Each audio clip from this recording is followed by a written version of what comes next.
வணக்கம். நான் வழக்கறிஞர் தமிழன். மத்திய அரசின் வேளாண்மை மசோதா இது நானும் என்னவோ போல தான் நினச்சிட்டு இருந்தேன். இன்றைக்கி காலையில் தான் அந்த ஆர்டிக்கலோட லிஸ்ட்டை வாங்கி படித்தேன், அந்த புக்கை வாங்கி படித்தேன்.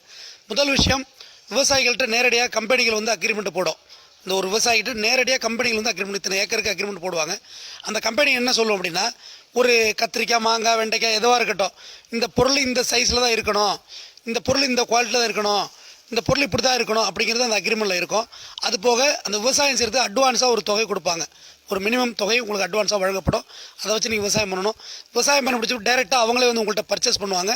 பர்ச்சேஸ் பண்ணிவிட்டு உங்கள்கிட்ட வாங்கிட்டு அந்த பொருளை கொண்டு போவாங்க. அப்போது 10% தொகை உங்களுக்கு கொடுக்குறேன்னு சொல்கிறாங்க.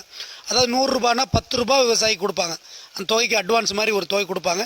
எடுத்துகிட்டு போய்ட்டு 90 நாள் கழித்து இந்த விவசாய பொருள் தேரும் தேராதுன்னு முடிவெடுக்கிறதுக்கு அவங்க 90 நாள் டைம் எடுத்துக்குவாங்க. 90 நாள் கழித்து தான் அந்த முடிவை அவங்க சொல்லுவாங்க. உங்கள் பொருள் தேராதுன்னா ஆட்டோமேட்டிக்காக அந்த பொருள் ரிஜெக்டட் ஆகும். அந்த 10% உங்களுக்கு பணம் கொடுத்தாங்க இல்லையா, அந்த பணத்தை கேபிட்டலில் வைப்பாங்க. இப்படியா போயிட்டே இருக்கும். மேலும் அவங்க கொடுக்குற விதையை மட்டும் தான் நீங்கள் அந்த நிலத்தில் அந்த கல்டிவேட்டிங் பண்ணணும். அது பேர் மான்சாண்டோ விதைகள். மான்சாண்டோ விதைகள்னால் தமிழில் சொல்கிறேன், கரு விதை நீக்கம் செய்யப்பட்டது. அதை நீங்கள் விதை நல்லா எடுத்து வைக்க முடியாது. ஒன்ஸு பயிரிட்டால் முளைக்கும், திருப்பியெல்லாம் முளைக்காது. அதுக்கு சில குறிப்பிட்ட நோய்கள் வரும். அந்த குறிப்பிட்ட நோய்களுக்கு ஃபெர்டிலைசர், அதாவது மருந்து, உர மருந்து இருக்கு இல்லையா, அதுவும் அவங்களே கொடுப்பாங்க. அதுதான் நீங்கள் பயன்படுத்தணும். வெளிலேருந்து வாங்கி போட்டுலாம் பயன்படுத்தக்கூடாது. இது போக செஞ்சு அந்த பொருள் நிராகரிக்கப்படும் போது அந்த 10% கேபிட்டல் வைக்கிறாங்க இல்லையா, மறு ஆண்டு விவசாயம் பண்ணவங்களே மறுபடியும் உங்களுக்கு அட்வான்ஸு 10% கொடுப்பாங்க. அதை வச்சு நீங்கள் விவசாயம் பண்ணணும். இப்படியா போயிட்டே இருந்து தொடர்ச்சியாக 10 ஆண்டுகள் உங்களால் அந்த ஈல்டை கொடுக்க முடியலைன்னா உங்களால் எம்ஓடின்னு சொல்கிறாங்க, மார்ட்கேஜ், அடமான பத்திரத்துக்கு உங்கள் இடம் போகும். அதுலேயும் மீட்க முடியவில்லை என்றால் உங்களிடம் சேல்ரீட் ஆகும் ஆட்டோமேட்டிக்காக.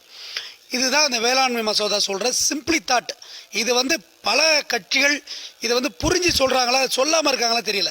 இந்த ஆக்டை வாங்கி படித்தாலே இதுதான் தெளிவாக இதில் இருக்குது. இதை வச்சு நீங்கள் எதுவுமே பண்ண முடியாது.